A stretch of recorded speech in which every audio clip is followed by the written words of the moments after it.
نحمده ونصلي على رسوله الكريم اما بعد بسم اللہ الرحمن الرحیم۔ یہ سیریز جناب محمد رسول اللہ صلی اللہ علیہ وسلم کے زمانے کی مکمل تاریخ ہے۔ یہ سلسلہ اہل ذوق کے لیے ایک علمی دستاویز ہے۔ اتھینٹیکیشن کے لیے صرف ریفرنس نمبر پر نظر کرنے کی ضرورت ہے۔ تاریخ و تفسیر کی اہم اور ضخیم کتابوں سے استفادہ کیا گیا ہے۔ کتابوں کے نام انڈیکس میں دیے جا رہے ہیں۔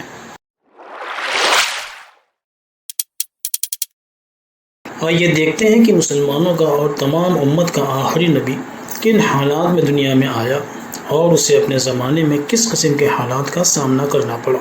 کس طرح دنیا ختم ہو رہی تھی کہ اچانک ہدایت کا ایک آفتاب روشن ہوا اور ساری خلقت پر پسرے ہوئے گمراہی کے اندھیرے کو اپنے اخلاق سے منور کر دیا۔ مسلمانوں کی تاریخ یہ ہے کہ مسلمان ہونے سے پہلے سب سے زیادہ ذلیل اور سب سے زیادہ حقیر سمجھے جاتے تھے، یعنی عرب۔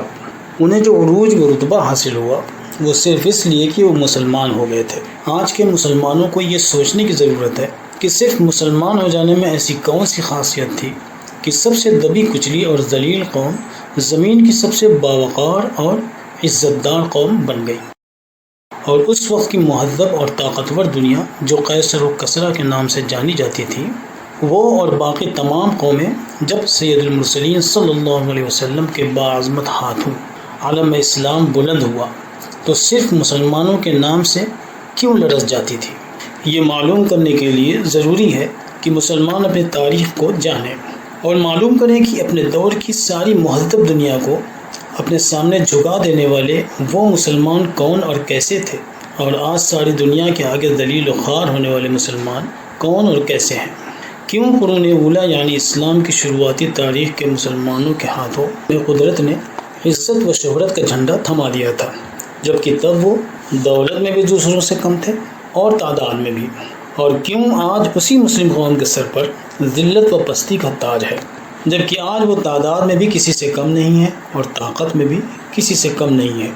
یہ تاریخی سلسلہ یا ہسٹوریکل سیریز مسلمانوں کو ان کی عظمت کی کہانی سناتی ہے کہ کیوں وہ پہلے تعداد میں کم ہونے کے باوجود باعزت تھے اور کیوں آج بہت بڑی تعداد میں ہونے کے باوجود رسوا اور ذلیل ہیں، اور کیوں انہیں دوسروں سے مرعوب یا امپریس نہیں ہونا چاہیے بلکہ صرف ان کی دستیابیوں یا اچیومنٹس سے فائدہ اٹھانا چاہیے، ان کے تجربوں اور ایجادات کو آگے بڑھنے کا ذریعہ بنانا چاہیے اور اس کے ذریعے اپنی کھوئی ہوئی شناخت کو دوبارہ حاصل کرنے کی کوشش کرنی چاہیے اور اس کے لیے صحیح راستہ اختیار کرنا چاہیے۔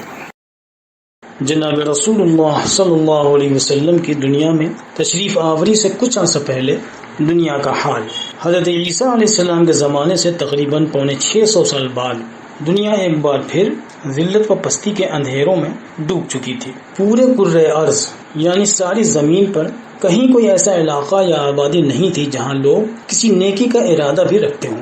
ایسے ماحول میں ضرورت تھی کہ انسانیت کو ختم ہونے سے بچانے کے لیے قدرت پھر کوئی انتظام کرتی، جیسا کہ مقدر تھا، اور آخری نبی کی آمد ابھی باقی تھی۔ چنانچہ اس کے لیے مالک تقدیر نے ملک عرب کو چنا۔ ملک عرب کا حجاز ہی وہ علاقہ ہے جسے جناب محمد رسول اللہ صلی اللہ علیہ وسلم کی پیدائش کا شرف حاصل ہوا۔ اسی ملک کے مشہور شہر مکہ معظمہ میں آپ صلی اللہ علیہ وسلم پیدا ہوئے اور دوسرے مشہور شہر مدینہ منورہ میں آپ نے ہجرت فرمائی۔ یہی وہ خطہ ہے جو آپ صلی اللہ علیہ وسلم کی حیات مبارکہ میں ہی سارا کا سارا مسلمان ہو چکا تھا، اور اسی ملک کی زبان یعنی عربی میں وحی نازل ہوئی اور پورا کلام پاک اللہ تبارک تعالی نے اپنے محبوب صلی اللہ علیہ وسلم پر نازل فرمایا۔ اسی ملک کے پاک شہر مکہ مکرمہ میں بیت اللہ یعنی خانہ کعبہ ہے، جس کی طرف رخ کر کے ساری دنیا کے مسلمان نماز پڑھتے ہیں۔ یہیں پر اسلام کی بنیاد پڑی اور یہیں سے مسلمانوں کی چھوٹی سی جماعت نے نکل کر ساری مہذب دنیا پر اپنی عظمت و برتری کا پرچم لہرایا، اور دنیا نے وہ حیرتناک منظر دیکھا کہ ایک نیم وحشی اور جنگلی قوم جو اچانک سب سے مہذب اور سب سے طاقتور بن گئی اور صرف 80 سال کی چھوٹی سی مدت میں اپنے وقت کی تمام بڑی طاقتوں پر غالب آ گئی۔ اور خود کو مہذب و دانشور کہنے والوں کو عقل و تہذیب کا درس دینا شروع کر دیا، جس کی دی ہوئی علم کی روشنی میں ساری دنیا نے آگے بڑھنا شروع کیا۔ اس لیے مناسب ہے کہ شروعات اس علاقے کا پس منظر یعنی بیک گراؤنڈ جاننے سے کی جائے۔ ملک عرب کی آب و ہوا شروع سے ہی بے انتہا گرم رہی ہے، دھوپ شدید ہوتی ہے اور لو اتنی سخت چلتی ہے کہ اس کا نام ہی سموم یعنی زہریلی ہوا رکھا گیا ہے۔ انسان کیا اونٹ جیسا ریگستانی جانور بھی تیز لو کا مقابلہ نہیں کر پاتا۔ اونٹ ریگستان کا جہاز کہلاتا ہے۔ قدیم زمانے سے اسی پر بڑے بڑے سفر طے کیے جاتے رہے ہیں۔ یہاں کی پیداواروں میں صرف کھجور ہی ایک قابل ذکر پیداوار ہے۔ اسلام کے شروعاتی دور میں اس علاقے میں لوگوں کی یہ حالت تھی کہ لوگ صرف کھجور اور اونٹ کے دودھ پر ہی مہینوں گزر بسر کر لیتے تھے۔ اس پورے خطے یعنی ملک عرب میں قدیم زمانے سے حضرت نوح علیہ السلام کے بیٹے سام بن نوح کی اولاد آباد رہی تھی۔ تاریخی اعتبار سے ان کی آبادی کو 3 زمانوں میں تقسیم کیا جاتا ہے۔ پہلا زمانہ عرب باعدہ کہلاتا ہے، دوسرے نمبر پر عرب باقیہ ہے جس کے 2 حصے ہیں۔ ان 2 حصوں میں سے ایک حصہ عرب عاربہ ہے جسے دوسرا زمانہ کہا جاتا ہے۔ تیسرے نمبر پر عرب مستعربہ ہے جو تاریخی اعتبار سے تیسرا اور آخری زمانہ کہلاتا ہے۔ ان میں سے عرب باعدہ سب سے پہلی اور پرانی قوم ہے جو بعد میں بالکل نیست و نابود ہو گئی یعنی ختم ہو گئی، اور اب ان کا نام و نشان بھی باقی نہیں رہا۔ عرب باقیہ ان قوموں کو کہا جاتا ہے جو باقی رہ گئی، اور اسی عرب باقیہ میں سام بن نوح کی بقیہ اولاد پہلے عرب عاربہ پھر عرب مستعربہ کے نام سے پھلی پھولی۔ یہاں ان تینوں آبادیوں کا مختصر حال بیان کیا جاتا ہے۔ عرب باعدہ یعنی دا لاسٹ عرب یا دا پیرسٹ عربز، یہ وہ پرانے عرب قبائل ہیں جو تاریخ کے صفحات سے مٹ چکے ہیں اور جن کا ذکر اب بس اسلامی روایات اور قرآن میں ہی ملتا ہے۔ عرب باعدہ کا مستند انسانی تاریخ میں کہیں کوئی ذکر نہیں ملتا، کیونکہ قرآن شریف کے علاوہ ان کے بارے میں کسی کے پاس کوئی اطلاع موجود نہیں ہے۔ آثار و قرائن سے اندازہ ہوتا ہے کہ ان کی پورے جزیرہ نما عرب پر حکومت تھی۔ اس وقت کی معاشرتی کیفیت یعنی سماجی حالت جاننے کا اکیلا مستند ذریعہ کلام پاک ہے یعنی قرآن شریف، جس میں اس وقت کے چند اہم قبیلوں کا تفصیل سے ذکر ہے، جن میں قوم عاد، قوم ثمود، عبیل، عمائقہ، جرہم، حجر موت، حضور اور عبد زخم وغیرہ قابل ذکر ہیں۔ یہ سب کے سب لاد بن سام بن نوح علیہ السلام کی اولاد تھے اور تمام جزیرہ نما عرب میں پھیلے ہوئے تھے۔ عرب باعدہ اور شداد کا تعلق۔ عرب باعدہ میں سب سے مشہور قبیلہ عاد تھا، وہی مشہور قوم عاد جس کی طرف اللہ تعالیٰ نے اپنے سچے پیغمبر حضرت ہود علیہ السلام کو ہدایت کے لیے بھیجا تھا۔ یہ قبیلہ ارض احقاف میں آباد تھا۔ اس قبیلے کا نام عاد نام کے اس وقت کے مشہور بادشاہ سے منسوب تھا۔ اس بادشاہ کے 3 بیٹے تھے، ایک شداد، دوسرا شدید اور تیسرا ارم۔ علامہ زمخشری نے اسی شداد کے بارے میں لکھا ہے کہ اسی نے ارم کے صحرا میں مدینہ ارم، باغ ارم جو جنت کے نام سے بھی مشہور ہے، بنوایا تھا۔ عوام میں اس باغ کو شداد کی جنت کے نام سے بھی جانا جاتا ہے۔ قرآن کریم میں بھی ارم کا ذکر ہے، لیکن قرآن کریم کی مراد شداد کے باغ ارم سے نہیں ہے بلکہ قبیلہ ارم سے ہے۔ غالب گمان یہ ہے کہ قبیلہ ارم اسی قبیلہ عاد کا دوسرا نام تھا جس کا ذکر قرآن شریف میں ہے۔ عرب عاربہ، ٹرو عرب یا جینوین عرب۔ عرب عاربہ کو اصلی عرب کہا جاتا ہے۔ یہ اصطلاح ان عرب قبائل کے لیے استعمال ہوتی ہے جو عربوں کی اصل اور قدیم نسل سمجھے جاتے ہیں۔ عرب عاربہ کو قحطان کی اولاد سمجھا جاتا ہے۔ حضرت نوح علیہ السلام سے لے کر قحطان تک اس خاندان یا قبیلے میں کسی کی بھی زبان عربی نہیں تھی۔ قحطان کی اولاد نے عربی زبان استعمال کی اور انہوں نے یہ زبان عرب باعدہ سے حاصل کی۔ قحطان کو ہی یمن بھی کہا جاتا تھا اور اسی کے نام سے ملک یمن مشہور ہے، اور یہی ملک یمن قحطانی قبائل کا آبائی وطن بھی ہے۔ ان میں 2 قبائل بہت مشہور ہیں، ایک حمیری اور دوسرا ازدی۔ قحطانی قبیلوں میں بعض بڑے بادشاہ گزرے ہیں جنہوں نے تمام جزیرہ نما عرب پر حکومت کی، جیسے ملوک تبائغہ، ازد، خزاعہ، نصر، عمران اور غسان وغیرہ۔ ان لوگوں کا اصلی مقام اور پرانا وطن یمن کو ہی سمجھا جاتا ہے۔ جب جناب محمد رسول اللہ صلی اللہ علیہ وسلم نبی بنا کر بھیجے گئے تو یہی قحطانی خاندان پورے ملک عرب یعنی حجاز، یمن، عمان، اردن اور شام وغیرہ کے علاقے پر قابض تھا۔ عرب عاربہ اور ملکہ سبا کا تعلق۔ ان میں سے قبیلہ ازدی کی شہر سبا پر حکومت تھی، اور اسی شہر کی ملکہ کو ملکہ سبا کا خطاب ملا، جس کا ذکر قرآن شریف میں تفصیل کے ساتھ آیا ہے۔ اور اللہ تبارک و تعالی نے اس قوم کی طرف حضرت سلیمان علیہ السلام کو پیغمبر بنا کر بھیجا تھا۔ اسرائیلی روایت میں ملکہ سبا کو ملکہ بلقیس بھی بتایا گیا ہے، لیکن قرآن پاک میں اس ملکہ کو ملکہ سبا کے نام سے ہی یاد کیا گیا ہے۔ حضرت سلیمان علیہ السلام کے واقعے میں ملکہ سبا یا ملکہ بلقیس کا تفصیلی ذکر آئے گا۔ عرب مستعربہ یا عربائزڈ عرب یعنی باہر سے آ کر بسنے والے عرب۔ عرب مستعربہ کی اصطلاح ان لوگوں کے لیے استعمال ہوتی ہے جو غیر عرب نسل سے تعلق رکھتے تھے، لیکن وقت کے ساتھ ساتھ عرب ثقافت، زبان اور طرز زندگی اختیار کر چکے ہیں۔ ان کا تعلق بنو عدنان یا اولاد اسماعیل علیہ السلام سے ہے۔ چونکہ یہ لوگ ملک عرب میں باہر سے آ کر آباد ہوئے، اس لیے ان کو عرب مستعربہ یعنی ملے جلے عرب کا نام دیا گیا۔ ان کا تعلق بھی قحطانی قبائل سے ہے، جن کا ذکر اوپر آیا۔ قحطانی قبائل میں سے ایک قبیلہ بنی جرہم سب سے پہلے یہاں پہنچا اور آب زمزم کے کنویں کے پاس آباد ہو گیا۔ اسی قبیلے سے اس علاقے کی آبادی ہوئی۔ البتہ یہاں آباد ہونے والے پہلے افراد سیدنا حضرت اسماعیل علیہ السلام اور آپ کی والدہ حضرت ہاجرہ علیہ السلام ہیں۔ عرب مستعربہ اور حضرت اسماعیل علیہ السلام کا تعلق۔ سیدنا حضرت ابراہیم علیہ السلام کی مادری زبان عربی نہیں تھی، بلکہ وہ فارسی بولا کرتے تھے۔ انہوں نے اپنے بڑے بیٹے حضرت اسماعیل علیہ السلام کو مکہ مکرمہ میں بسایا۔ حضرت اسماعیل علیہ السلام نے قبیلہ جرہم سے عربی زبان سیکھی، جو آب زمزم کے پاس آباد ہو گئے تھے، اور بعد میں یہی زبان آل اسماعیل کی زبان بن گئی۔ مکہ معظمہ کی آبادی حضرت اسماعیل علیہ السلام اور ان کی والدہ حضرت ہاجرہ علیہ السلام سے ہی شروع ہوتی ہے، اور جس قبیلے نے آب زمزم کے پاس پانی کی وجہ سے سکونت اختیار کی تھی یعنی بنی جرہم، اسی قبیلے میں حضرت اسماعیل علیہ السلام کی شادی ہو گئی تھی۔ اپنی پہلی بیوی عمارہ بنت سعید کو حضرت اسماعیل علیہ السلام نے اپنے والد کے کہنے پر طلاق دے دیا، اور دوسری بیوی سیدہ بنت مزاز بن عمرو سے آپ کا خاندان چلا۔ آپ کی دونوں بیویوں کا تعلق قبیلہ بنی جرہم سے تھا، البتہ پہلی بیوی قبیلہ جرہم کے عمائقہ خاندان سے تھی۔ یہ سارا واقعہ حضرت ابراہیم و اسماعیل علیہ السلام کے واقعات میں آئیں گے۔ عرب مستعربہ اور بیت اللہ یعنی خانہ کعبہ کا تعلق۔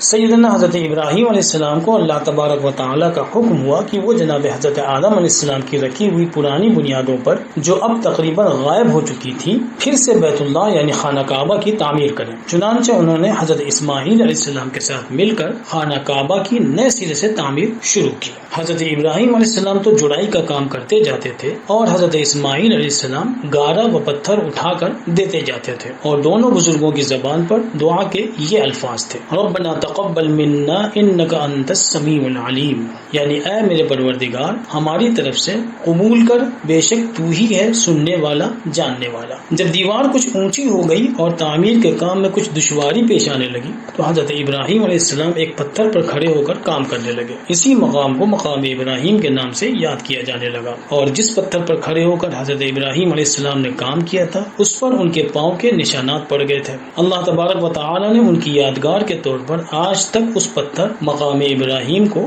باقی رکھا ہے۔ جب خانہ کعبہ پورا ہونے کو ہوا تو حضرت ابراہیم علیہ السلام نے حضرت اسماعیل علیہ السلام سے کہا کہ کسی اچھے پتھر کا ٹکڑا لے آؤ تاکہ اس کو مقام رکن پر رکھ دوں، جس سے لوگ اس مقام میں فرق کر سکیں۔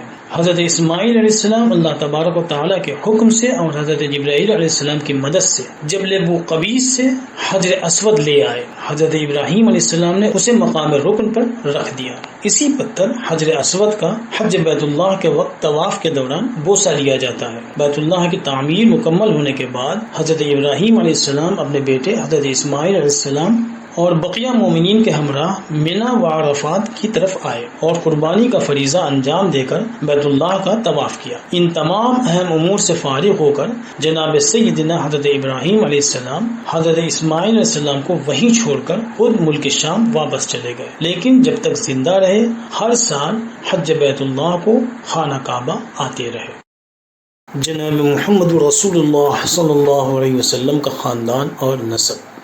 اب تک جو تفصیل بیان کی گئی اس کا مقصد یہ واضح کرنا تھا کہ ان میں سے کن قبیلوں اور بستی سے جناب نبی کریم صلی اللہ علیہ وسلم کا تعلق ہے۔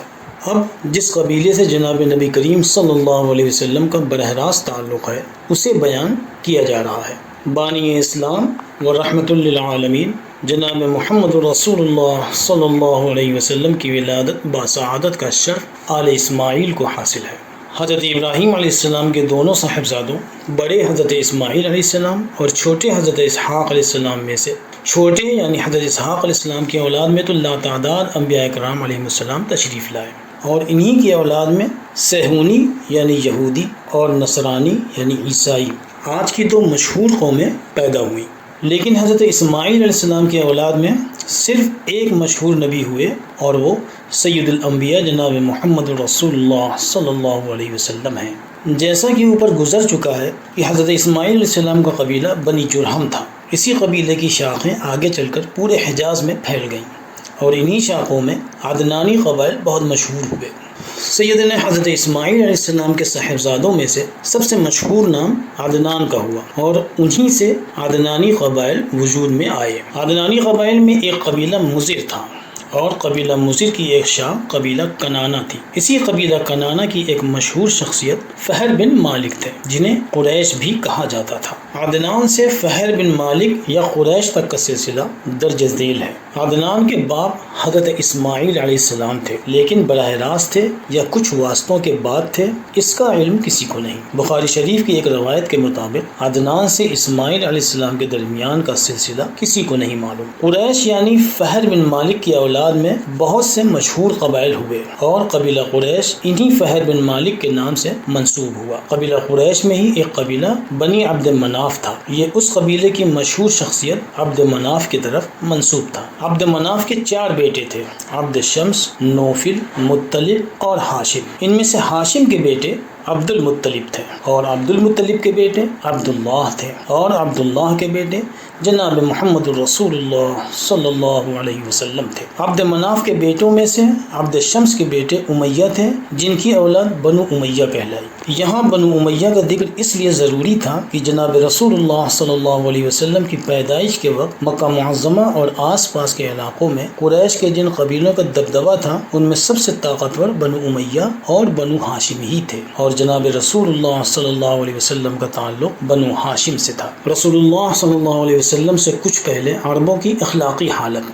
یہاں یہ بتا دینا ضروری ہے کہ جناب نبی کریم صلی اللہ علیہ وسلم کی ولادت کے وقت عربوں کا کیا حال تھا۔ عربوں کی تاریخی کیفیت اوپر عرب باعدہ، عاربہ اور مستعربہ کے سلسلے میں بیان ہو چکی ہے، لیکن ان میں سے کسی بھی زمانے میں کسی ایک خاندان یا قبیلے کا پورے عرب پر ایک ساتھ حکومت کرنے کا ذکر کہیں نہیں ملتا۔ الگ الگ صوبوں پر الگ الگ حکومتیں تھیں۔ ملک کے اندر آزاد گروہ اونٹوں پر اپنے خیمے اور چھولداریاں لادے بنجاروں کسی حالت میں سفر کرتے پھرتے دیکھے جاتے تھے۔ سبزے، پانی اور ضروریات زندگی کی کمی نے عربوں کو ہمیشہ آوارہ اور سرگرداں رکھا، جس کی وجہ سے وہ محنتی اور چست درست بھی رہتے تھے۔ ضروریات زندگی کی کمی نے ہی ان کی تہذیب کو بھی آگے نہیں بڑھنے دیا۔ ریگستانوں کی وجہ سے اور قیمتی چیزوں و شہری علاقوں کے نہ ہونے کے سبب باہر کی فاتح قوموں اور بادشاہوں نے ان کے علاقوں کی طرف توجہ نہیں کی۔ سیاحوں یعنی ٹورسٹ اور تاجروں کی توجہ بھی اپنی طرف کر لینے کا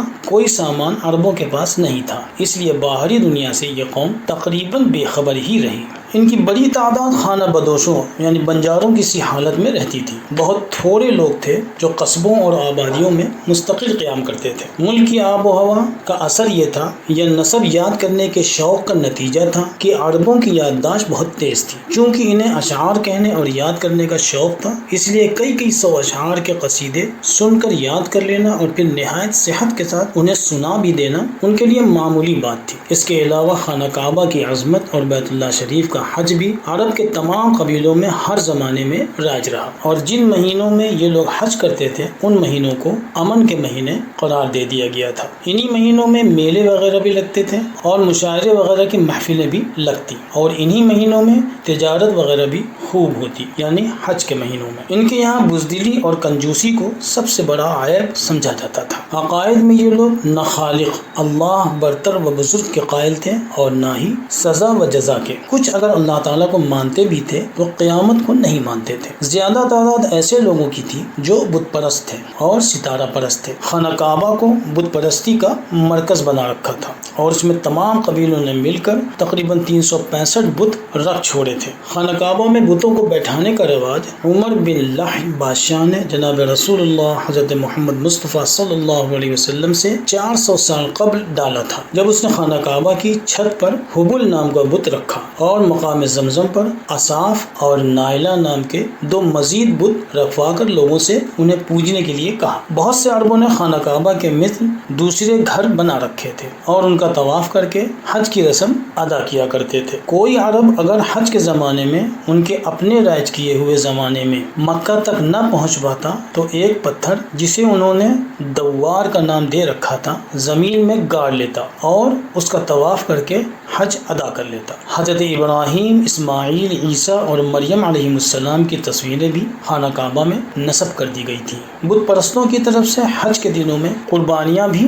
دی جاتی تھی اور قربانی کے اونٹوں کی کوہان کاٹ کر یہ لوگ اس میں نشانی ڈالتے تھے کہ کوئی انہیں نقصان نہ پہنچانے پائے، چنانچہ ایسے جانوروں کو کوئی نقصان نہیں پہنچاتا تھا۔ ایک اور مذموم رسم ان کے اندر لڑکیوں کو زندہ دفن کرنے کی تھی۔ اس رسم پر عرب بہت فخر کرتے تھے اور عزت کی بات سمجھتے تھے۔ کچھ گھرانوں میں یہ ذلیل رسم یہاں تک بڑی ہوئی تھی کہ جب لڑکی بڑی ہو جاتی یعنی 5-6 سال کی تو اس کا باپ بستی کے باہر ایک گڑھا کھود دیتا، پھر لڑکی کو اچھے کپڑے پہنا کر اپنے ساتھ لے کر اسے گڑھے کے پاس لے جاتا اور لڑکی کو گڑھے کے کنارے کھڑا کر کے پیچھے سے دھکا دے کر گرا دیتا۔ وہ لڑکی چیختی چلاتی اور باپ سے مدد مانگتی، لیکن وہ ظالم باپ اوپر سے ڈھیلے مار کر اور مٹی ڈال کر اس کو دبا دیتا اور زمین برابر کر کے واپس چلا آتا اور اپنی اس کرتوت کو بہت فخر سے بیان کرتا۔ بنی تمیم کے ایک شخص قیس بن حاتم نے اسی طرح اپنی 10 لڑکیاں زندہ دفن کی تھی اور اس رسم سے عرب کا کوئی قبیلہ پاک نہیں تھا۔ قمار بازی یعنی جوا بھی عربوں کا خاص شوق تھا۔ اپنے وقت کے دستور کے موافق یہ لوگ ازلام کے ذریعے جوا کھیلا کرتے تھے۔ یہ جوا کھیلنے کے خاص تیر ہوتے تھے جن پر کوئی پر نہیں ہوتا تھا۔ تعداد میں یہ کل 10 تیر ہوتے تھے جن کے الگ الگ نام ہوا کرتے تھے، مثلا غز، توام، رقیب وغیرہ۔ اور سب سے شرمناک بات یہ تھی کہ یہ مذموم کھیل یہ لوگ خانہ کعبہ کے اندر کھیلتے تھے اور یہاں پر حبل بت کو اپنا خدا بنا رکھا تھا۔ ان کے علاوہ اور بھی دوسرے طریقے تھے جن سے وہ جوا کھیلا کرتے تھے۔ عربوں کی یہ حالت جناب نبی کریم صلی اللہ علیہ وسلم کے زمانے سے تقریباً 1 صدی پہلے ہو گئی تھی اور جناب رسول اللہ صلی اللہ علیہ وسلم کے زمانے تک یہی حالت تھی۔ جناب نبی کریم صلی اللہ علیہ وسلم کے زمانے سے کچھ پہلے دنیا کی اخلاقی حالت بھی اس وقت کے عربوں سے کچھ مختلف نہیں تھی۔ اس دور میں دنیا کے نقشے پر 2 بڑی اور اہم آبادیاں تھیں، ایک ایران اور دوسرا روم و یونان۔ یہ دونوں ہی مشرک اور ملحد قومیں تھیں۔ دونوں میں فرق صرف اتنا تھا کہ ایرانی آتش پرست یعنی آگ کی پوجا کرنے والے تھے اور رومی و یونانی اہل کتاب سمجھے جاتے تھے، یعنی انجیل بائبل کے ماننے والے تھے۔ اس زمانے میں زمین پر پائی جانے والی اہم آبادیوں کا حال کچھ اس طرح تھا۔ رومیوں کا حال، حضرت عیسیٰ علیہ السلام کے ماننے والے تھے یہ لوگ، لیکن ان میں حضرت عیسیٰ علیہ السلام کی اصل تعلیمات کا کہیں اتا پتہ بھی نہیں تھا۔ دنیاوی علوم اور فنون میں انہوں نے خوب ترقی کر لی تھی۔ منطق، فلسفہ اور حکمت وغیرہ علوم میں کوئی دوسری قوم ان کا مقابلہ نہیں کر سکتی تھی۔ سقراط، بقراط اور افلاطون جیسے فلسفی اور دانشور یہاں پیدا ہو چکے تھے۔ سکندر جیسا بہادر بادشاہ بھی ہو چکا تھا، لیکن رسول اللہ صلی اللہ علیہ وسلم کے قریبی زمانے میں ان کی ذلت اور پستی کا یہ عالم تھا کہ ماں باپ اپنے بچوں کو پیسوں کے بدلے بیچ ڈالتے تھے۔ آقا اپنے غلام کو اس طرح ذبح کرنے کا حق رکھتا تھا جس طرح کوئی آدمی اپنے جانوروں کو ذبح کرنے کا حق رکھتا ہے۔ غلاموں کو بیل اور بکری کی طرح بازار میں بولی لگا کر بیچ دیا جاتا تھا۔ کسی غلام کو شادی کرنے کا حق نہیں تھا۔ عیسائی مذہب جو روم و یونان کا اکثریتی مذہب تھا اس قدر ذلت اختیار کر چکا تھا کہ اپنی طرف سے انہوں نے رہبانیت یعنی دنیا سے کنارہ کشی کی ایک رسم قائم کر لی تھی اور ان میں سے جو بھی عزت یا عہدہ پانا چاہتا وہ راہب بن جاتا یعنی پادری بن جاتا۔ یہ طریقہ مردوں اور عورتوں میں برابر سے رائج ہوا۔ نتیجے کے طور پر ان کی خانقاہیں جو کبھی عبادت اور ریاضت کی غرض سے قائم کی گئی ہوں گی شرمناک حرکتوں کا اڈا بن گئی۔ زناکاری عام ہو گئی، عورتوں کی عزت نام کو بھی نہ رہی، والدین کی تعظیم ختم ہو گئی، چوری اور دھوکے بازی کا دور دورہ ہو گیا۔ بھیک مانگنے کو کوئی برا نہیں سمجھتا، غرض جتنی قسم کی برائیاں ہو سکتی ہیں وہ سب رومیوں و یونانیوں میں اس وقت موجود تھی۔ ایرانیوں کا حال۔ ایران کی حالت اس سے کچھ الگ نہیں تھی۔ اس ملک کا مذہب مہبادی تھا، آتش پرستی ان کا دین تھا۔ پہلے زرتشت کو یہ لوگ اپنا مذہبی پیشوا مانتے تھے اور اپنے آبائی مذہب مہ آبادی کو زرتشتی مذہب کہنے لگے تھے، لیکن اسلام آنے کے وقت ان لوگوں نے زرتشت کو خدائی درجہ دے کر اپنے جھوٹے معبودوں میں شامل کر لیا تھا۔ اکثر آبادی آگ کی پرستش کرتی تھی، لیکن اس کے علاوہ چاند، ستارے، سورج اور سیارے وغیرہ بھی ان کے خدا تھے۔ نہ صرف یہ بلکہ اس وقت کے بادشاہ اور وزیر وغیرہ بھی لوگوں سے اپنی عبادت کرواتے تھے۔ چوری اور رہزنی وغیرہ سے کوئی محفوظ نہیں تھا۔ زناکاری کا یہ عالم تھا کہ روم کے مزدک ناہنجار نے بیچ دربار میں کسرائے ایران یعنی ایرانی دربار کی 92 خواتین کو بے عصمت کرنے کی فرمائش کی، اور بادشاہ نے اس کی اس شرمناک فرمائش کی مخالفت نہیں کی، یعنی بیچ دربار میں انہیں بے عصمت کر کے دکھایا۔ تمام انسانی خوبیوں سے ملک ایران اور ملک روم خالی ہو چکے تھے۔ ان دو پرانی اور بڑی طاقتوں کے علاوہ دنیاوی نقشے پر چند اور قابل ذکر آبادیاں تھیں، جن میں مصر، ہندوستان اور چین شامل ہیں، لیکن ان میں سے کسی میں کوئی آبادی ایسی نہیں تھی جن میں کہنے کو بھی انسانیت یا اخلاقیات نام کی کوئی چیز بچی ہو۔ انبیاء کرام علیہ السلام کی لائی ہوئی تمام اچھائیوں کو پوری انسانی آبادی بالکل فراموش کر چکی تھی، اور انسان ہوتے ہوئے بھی جانوروں کی سی زندگی جینا پسند کر چکی تھی۔ مصریوں کا حال۔ مصریوں کا اکثریتی مذہب بھی عیسائیت ہی تھا، اور ان کا یہ حال تھا کہ رومیوں اور یونانیوں کے اندر جو کچھ برائیاں موجود تھیں وہ تمام کی تمام مصریوں میں ان سے خراب حالت میں پائی جاتی تھی۔ خصوصاً عورتوں کے سلسلے میں وہ اس درجے کمزور تھے کہ انہیں خودکشی کرنے کی ترغیب دیا کرتے تھے، یعنی خودکشی پر اکساتے تھے، اور زناکاری کے باقاعدہ اصول بنا لیے تھے کہ کن کن طریقوں سے یہ گھناؤنا فعل انجام دیا جانا چاہیے۔ ہندوستانیوں کا حال۔ یہی حال ہندوستان کا بھی تھا۔ بدھ اور برہمن مذہب یہاں کا اکثریتی مذہب تھا، لیکن بام راگیوں کے پلید اور شرمناک مسلک نے پورے ملک میں قبول عام حاصل کر لیا تھا۔ عورتوں کے سلسلے میں انہوں نے بھی مصریوں کی طرح زناکاری کے اصول بنا لیے تھے، اور ان سے ایک قدم آگے بڑھ کر ان اصولوں کو اپنے مذہب میں شامل کر لیا تھا۔ سندھ کے راجاؤں میں ایسی مثالیں ملتی ہیں جو سگی بہنوں سے شادیاں کیا کرتے تھے۔